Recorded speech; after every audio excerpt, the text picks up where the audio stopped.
കേരളം കണ്ടിട്ടില്ലാത്ത അനിതര സാധാരണമായ യൂത്ത് കോൺഗ്രസിന്റെ സംസ്ഥാന അധ്യക്ഷനും പാലക്കാട് MLA-യുമായിട്ടുള്ള രാഹുൽ മാങ്കൂട്ടത്തിനെതിരെ ഉയർന്നിട്ടുള്ള ഈ പരാതികൾ, കേസുകളൊക്കെ തന്നെ കേരളത്തിന്റെ രാഷ്ട്രീയത്തിൽ കൂടി വലിയ കോളിളക്കം സൃഷ്ടിക്കുന്നു. അങ്ങനെ തിരഞ്ഞെടുപ്പ് അടുത്തു നിൽക്കുന്ന ഘട്ടത്തിൽ രാഹുലിനെതിരായിട്ടുള്ള ഇത്തരം കേസുകളും പരാതികളും തന്നെ UDF കേന്ദ്രങ്ങളെയാണ് ആകെ ആടി ഉലയ്ക്കുന്നത്. അതിനെ പ്രതിരോധിക്കാൻ ഉള്ള പരമാവധി നീക്കങ്ങൾ UDF-ന്റെ ഭാഗത്തുണ്ടാകുന്നു. ഇപ്പോഴിതാ മുഖ്യമന്ത്രിയുടെ നിർദ്ദേശപ്രകാരം തന്നെയാണ് മൂന്നാമത്തെ അതിജീവിതയുടെ പരാതിയിൽ പോലീസ് കർക്കശമായ നിലപാടിലേക്ക് എത്തിയിരിക്കുന്നത്. അതിന്റെ തെളിവ് ശേഖരണം ഏറ്റവും നിർണായകമായ കാര്യമാണ്. ഈ ക്ലബ് 7 ഹോട്ടലിൽ എത്തിച്ച് പെൺകുട്ടിയെ പീഡിപ്പിച്ചതിന് അന്വേഷണ സംഘത്തിന് ലഭ്യമാകുന്ന തെളിവുകൾ, അത് പ്രധാനമായും സാക്ഷിമൊഴികൾ, ഇവിടുത്തെ രജിസ്റ്റർ, CCTV ദൃശ്യങ്ങൾ അടക്കമുള്ള കാര്യങ്ങളാണ്. അത് ഈ 2 വർഷത്തിനിടയിൽ രാഹുൽ അല്ലെങ്കിൽ രാഹുലിന്റെ കൂട്ടാളികൾ നശിപ്പിച്ചിട്ടില്ലെങ്കിൽ ആ തെളിവുകൾ അതുപോലെ ശേഖരിക്കാൻ അന്വേഷണ സംഘത്തിന് കഴിയും. അങ്ങനെ ശേഖരിക്കാൻ കഴിഞ്ഞാൽ ഈ കേസ് കോടതിയിൽ വലിയ രീതിയിൽ നിലനിൽക്കും. രാഹുലിന് ശിക്ഷ കിട്ടാൻ സാധ്യതയുള്ള നിർണായകമാണ്. മനീഷ്, നോക്കൂ, ഇന്നലെ കോടതിയിലും ഇന്നിപ്പോൾ രാവിലെ പത്തനംതിട്ടയിലെ എയർ ക്യാമ്പിൽ നിന്ന് പുറത്തിറക്കിയപ്പോഴും അതിനുശേഷം ക്ലബ് 7 ഹോട്ടലിൽ എത്തിച്ചപ്പോഴും രാഹുലിന്റെ മുഖത്തുണ്ടായത് ഒരേ ചിരിയാണ്.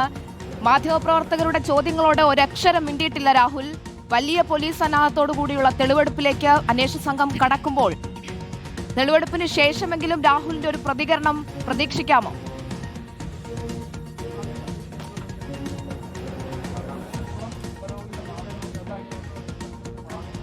രാഹുലിനെതിരെ പരാതിയും കേസുകളും ഉയർന്ന എല്ലാ സന്ദർഭങ്ങളിലും രാഹുൽ മാങ്കൂട്ടത്തിൽ പൊതുജനങ്ങളോട് അല്ലെങ്കിൽ മാധ്യമങ്ങളോട് പെരുമാറിയത് ഈ വിധത്തിൽ തന്നെയാണ്. ചിരിച്ചുകൊണ്ടാണ് മാധ്യമങ്ങൾക്ക് മുന്നിൽ എത്തിയിട്ടുള്ളതും അത്തരത്തിലുള്ള മറുപടികളാണ് ചെറിയ രീതിയിൽ രാഹുൽ നൽകിയിട്ടുള്ളത്. ഇപ്പോഴിതാ രാഹുൽ പുറത്തേക്ക് ഇറങ്ങുമ്പോൾ രാഹുലിന് എതിരെ എന്തൊക്കെ തെളിവുകൾ അന്വേഷണ സംഘത്തിന് എടുക്കാൻ സാധിച്ചു എന്നത് ഏറ്റവും പ്രധാനപ്പെട്ട കാര്യമാണ്. ഒപ്പം തന്നെ രാഹുൽ പുറത്തേക്ക് ഇറങ്ങുമ്പോൾ എന്തായിരിക്കും പ്രതികരണം, തന്റെ ഭാഗത്തു നിന്നും അന്നുണ്ടായ സംഭവങ്ങളിൽ തെളിവ് അന്വേഷണ സംഘത്തിന് എടുക്കാൻ സാധിച്ചിട്ടുണ്ടോ അടക്കമുള്ള കാര്യങ്ങളിൽ രാഹുൽ എന്തായിരിക്കും പ്രതികരിക്കുക, അന്വേഷണ സംഘത്തോട് പ്രതികരിക്കുക. ഒപ്പം തന്നെ മാധ്യമങ്ങളും സ്വാഭാവികമായി തന്നെ ഈ തെളിവെടുപ്പ് പൂർത്തിയാക്കിയ ശേഷം പുറത്തേക്ക് ഇറങ്ങുമ്പോൾ രാഹുലിനോട് പ്രതികരണം ആരായും. പക്ഷേ ഈ പോലീസിന്റെ കനത്ത സുരക്ഷ ഉള്ളതുകൊണ്ട് തന്നെ നേരത്തെ മാധ്യമ പ്രവർത്തകരെ പോലീസ് ഇവിടെ നിന്നും സ്വാഭാവികമായി തന്നെ ഇവിടെ നിന്നും മാറാൻ പറയുകയും ബലം പ്രയോഗിച്ച് മാറ്റുകയും ചെയ്തിരുന്നു. അതുകൊണ്ട് തന്നെ പുറത്തേക്ക് ഇറങ്ങുമ്പോഴും സ്വാഭാവികമായും മാധ്യമപ്രവർത്തകർ രാഹുലിനോട് ചോദിക്കും എന്തായിരിക്കും രാഹുലിന് പറയാനുള്ളത് എന്നതേറെ പ്രധാനപ്പെട്ട കാര്യമാണ്. നേരത്തെയൊക്കെ തന്നെ രാഹുൽ ചെയ്യുന്നത് പോലെ ഈ മാധ്യമപ്രവർത്തകർക്ക് മുന്നിൽ ചിരിച്ചുകൊണ്ട് അത്തരമുള്ള പ്രതികരണം നടത്തി പിന്നീട് അന്വേഷണ സംഘത്തിന്റെ കൂടെ പോവുകയോ അല്ലെങ്കിൽ മറ്റെന്തെങ്കിലും പ്രതികരണം നടത്തുമോ എന്നത് ഏറ്റവും പ്രധാനപ്പെട്ട കാര്യമാണ്. ഇപ്പോഴിത് അന്വേഷണ സംഘത്തിന് ലഭിച്ചിട്ടുള്ള 3 ദിവസം, അത് ഏറ്റവും പ്രധാനപ്പെട്ട ചില മണിക്കൂറുകളാണ്. അങ്ങനെ ഈ സംഭവം നടന്നിട്ടുള്ള സ്ഥലം, ഒപ്പം തന്നെ ഈ രാഹുൽ ഈ പെൺകുട്ടിയുമായി പോയിട്ടുള്ള മറ്റിടങ്ങളെ സംബന്ധിച്ചുള്ള കാര്യങ്ങളിൽ മൊഴിയിൽ പറയുന്നുണ്ട്. അങ്ങനെയുള്ള സ്ഥലങ്ങളിൽ അവിടെ പോകാം. ഒപ്പം തന്നെ രാഹുലിന്റെ കൂട്ടാളികളായിട്ടുള്ള ആളുകൾ ഈ പെൺകുട്ടിയുമായി നടത്തിയ ചാറ്റുകളിലെ വിശദാംശങ്ങൾ അടക്കമുള്ള കാര്യങ്ങൾ അന്വേഷണ സംഘത്തിന് തേടേണ്ടതുണ്ട്. അതുകൊണ്ട് തന്നെ രാഹുലിന്റെ നിലവിൽ ഈ അടൂരിലെ വീട്ടിൽ മാത്രമല്ല ഈ ഇത്തരത്തിലുള്ള ഡിവൈസുകൾ ഉള്ളത്. പാലക്കാട് MLA ഓഫീസ് കേന്ദ്രീകരിച്ചും ഇയാൾക്ക് മൊബൈൽ ഫോണും മറ്റ് ഹാർഡ് ഡിസ്കുകളും ഒക്കെ തന്നെ ഉണ്ട് എന്ന് അന്വേഷണ സംഘം ഇപ്പോൾ തന്നെ കണക്കാക്കുന്നുണ്ട്. അങ്ങനെയെങ്കിൽ അത്തരം കാര്യങ്ങൾ കണ്ടെത്താൻ പാലക്കാട്ടേക്ക് കൂടി രാഹുൽ മാങ്കൂട്ടത്തിനെ കൊണ്ടുപോകേണ്ടതുണ്ട് എന്ന തീരുമാനത്തിലേക്ക് അന്വേഷണ സംഘം എത്തിയാൽ ഇന്ന് തന്നെ പാലക്കാട്ടേക്ക് എത്തിക്കും. ഒപ്പം തന്നെ തിരുവല്ലയിൽ അടൂരിന് ഇവിടെ നിന്നും ഏകദേശം 25 കിലോമീറ്റർ മാത്രം വീട്ടിലേക്ക് എത്തിച്ചുകൊണ്ട് തെളിവെടുപ്പ് നടത്തുമോ എന്നതും ഏറ്റവും പ്രസക്തമായ ചോദ്യമാണ്. പക്ഷെ അപ്പോഴൊക്കെയും വലിയ പ്രതിഷേധങ്ങൾ ഉണ്ടാകുമ്പോൾ ഇങ്ങനെയുള്ള പൊതു ഇടങ്ങളിൽ രാഹുൽ മാങ്കൂട്ടത്തിനെ എത്തിച്ച് തെളിവെടുപ്പ് നടത്തുന്നതിലെ സങ്കീർണതയാണ് അന്വേഷണ സംഘത്തെ കുഴപ്പിക്കുന്നത്. ഇന്നലെ തന്നെ കോടതിയിൽ നിന്നും പുറത്തേക്ക് ഇറങ്ങുമ്പോൾ രാഹുലിനെതിരെ ഉണ്ടായ വലിയ പ്രതിഷേധം, അങ്ങനെ കസ്റ്റഡിയിലുള്ള പ്രതിക്കെതിരെ ഉണ്ടാകുന്ന പ്രതിഷേധങ്ങൾ അല്ലെങ്കിൽ ആ രീതിയിൽ എന്തെങ്കിലും പരിക്കുകൾ ഉണ്ടായാൽ കോടതിയിൽ അത് ഈ പ്രതിക്ക് അനുകൂലമായ ഘടകമായി മാറും. അതുകൊണ്ട് തന്നെ പൊതു ഇടങ്ങളിലെ തെളിവെടുപ്പിൽ പരമാവധി സുരക്ഷ രാഹുലിന് ഒരുക്കുക എന്ന തീരുമാനത്തിന്റെ അടിസ്ഥാനത്തിലാണ് കനത്ത പോലീസ് ബന്ദോബസ്തിൽ തിരുവല്ല നഗരം തന്നെ പോലീസിന്റെ കനത്ത ബന്ദോബസ്തിൽ ഇപ്പോൾ തിരുവല്ല നഗര ഹൃദയത്തിലെ ഈ ക്ലബ് 7 ഹോട്ടലിലേക്ക് രാഹുൽ മാങ്കൂട്ടത്തിന് എത്തിച്ചിട്ടുള്ളത്. ഇപ്പോഴിതാ ഏകദേശം 5 മിനിറ്റ് സമയം കഴിയുന്നു. ഇവിടെ എത്തി എത്ര നേരം തെളിവെടുപ്പ് നടത്തും, എന്തൊക്കെ കാര്യങ്ങൾ ഇവിടെ നിന്നും അന്വേഷണ സംഘം തേടും. രാഹുൽ മാങ്കൂട്ടത്തിനോട് ഈ കാര്യങ്ങൾ, അതായത് നിലവിൽ ഇവിടെ നിന്നും തെളിവുകൾ ലഭിച്ചാൽ ഈ രജിസ്റ്ററിലടക്കമുള്ള കാര്യങ്ങൾ രാഹുലിന്റെ പേരോ അല്ലെങ്കിൽ പെൺകുട്ടിയുടെ പേരോ അല്ലെങ്കിൽ CCTV ദൃശ്യങ്ങളടക്കം രാഹുലിനെ കണ്ടാൽ അത്തരം കാര്യങ്ങൾ എന്തിനു വേണ്ടി 2024 ഏപ്രിൽ മാസം 8-ാം തീയതി ഉച്ചയ്ക്ക് 1 മണിക്ക് രാഹുൽ ഇവിടെ എത്തി എന്ന കാര്യം അറിയേണ്ടതുണ്ട്. അന്ന് കറുത്ത ഷർട്ടും വെള്ളമുണ്ടും നീല വാച്ചും നീല ചെരുപ്പുമിട്ട് രാഹുൽ മാങ്കൂട്ടത്തിൽ ഇവിടെ എത്തി എന്നാണ് നിലവിൽ അന്വേഷണ സംഘത്തിന്റെ നിഗമനം അല്ലെങ്കിൽ ആ രീതിയിൽ പെൺകുട്ടിയുടെ മൊഴിയും അല്ലെങ്കിൽ ഇതിനോടകം തന്നെ അന്വേഷണ സംഘത്തിൽ ലഭിച്ച CCTV ദൃശ്യങ്ങൾ മനസ്സിലായിട്ടുള്ളത്. ഇപ്പോഴിതാ ഈ തെളിവെടുപ്പ് പൂർത്തിയാക്കിയ ശേഷം രാഹുൽ എന്ത് മറുപടി നൽകുമെന്നതാണ് ഏറ്റവും പ്രധാനപ്പെട്ട കാര്യം. തീർച്ചയായിട്ടും മറുപടി നൽകുമോ എന്നുള്ളത് കൂടി പ്രധാനപ്പെട്ട കാര്യമാണ്. ഇതുവരെ ഒരു അക്ഷരം മിണ്ടാൻ തയ്യാറായിട്ടുമില്ല. മനീഷിലേക്ക് എത്താം. വിനിത വേണുവിലേക്ക് പോവുകയാണ്. വിനിത, 3 ദിവസത്തെ കസ്റ്റഡിയാണ്. അത് ഇന്നലെ ഒരു ദിവസം കഴിഞ്ഞു.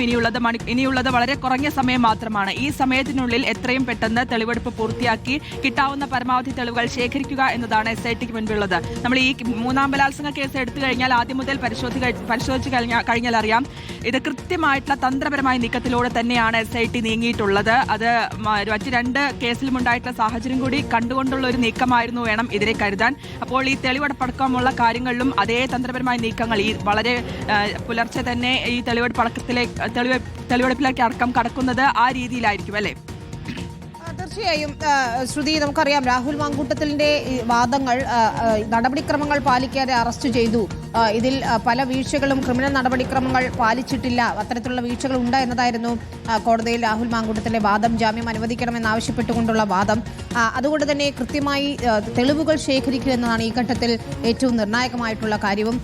ആദ്യ 2 കേസുകളിൽ രാഹുൽ മാങ്കൂട്ടത്തിൽ നിയമവഴിയിലൂടെ അറസ്റ്റ് ഒഴിവാക്കി എങ്കിൽ പോലും 3-ാമത്തെ കേസിൽ അതുകൊണ്ട് തന്നെയാണ് മുൻകൂർ ജാമ്യം തേടുന്നതിന് മുൻപേ അറസ്റ്റിലേക്ക് കാര്യങ്ങൾ കടന്നത്. അതീവ രഹസ്യമായി കാര്യങ്ങൾ നീക്കിയതും അതുകൊണ്ട് തന്നെയാണ്. ഇതിലിപ്പോൾ മനസ്സിലാക്കാൻ കഴിയുന്നത്, ഇന്നലെ രാഹുൽ മാങ്കൂട്ടത്തിന്റെ ഒരു ഫോൺ കസ്റ്റഡിയിലെടുത്തിരുന്നു. KPM റീജൻസിയിൽ പാലക്കാട് രാഹുൽ താമസിച്ചിരുന്ന ഹോട്ടലിൽ നിന്ന് ഒരു മൊബൈൽ ഫോൺ കസ്റ്റഡിയിലെടുത്തിരുന്നു. ഷൊർണൂർ DYSP മുരളീധരന്റെ നേതൃത്വത്തിൽ പരിശോധനകൾ നടത്തുകയും ചെയ്തിരുന്നു.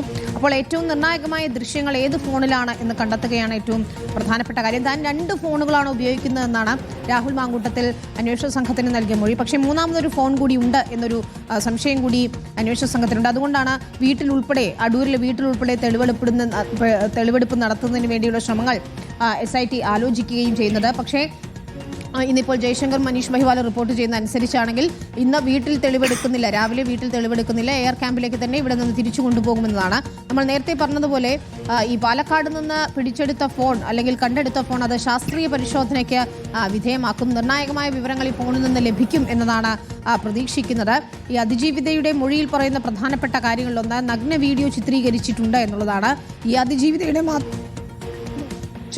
അതിജീവിയുടെ മാത്രമല്ല മറ്റു പലരുടെയും വീഡിയോകൾ ഇത്തരത്തിൽ രാഹുൽ സൂക്ഷിച്ചിട്ടുണ്ടെന്നാണ് ഈ അതിജീവിത മൊഴിയിൽ പറയുന്നത്. അതുകൊണ്ട് തന്നെ ഈ പരിശോധനകളേറെ നിർണായകവുമാണ്. മൊബൈൽ ഫോണും ഒപ്പം ലാപ്ടോപ്പും കൃത്യമായി പരിശോധിച്ച് ശാസ്ത്രീയമായ തെളിവുകൾ കണ്ടെത്തുക എന്നതാണ് ഇപ്പോൾ SIT ഉദ്ദേശിക്കുന്നത്.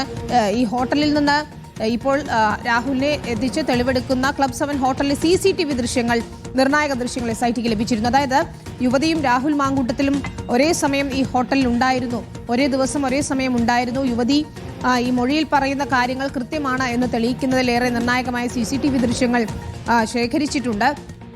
ക്രൈം സ്പോട്ടിലെത്തിച്ച് തെളിവെടുപ്പ് പൂർത്തിയാക്കുക എന്നതും ഒരു നടപടിക്രമമാണ്.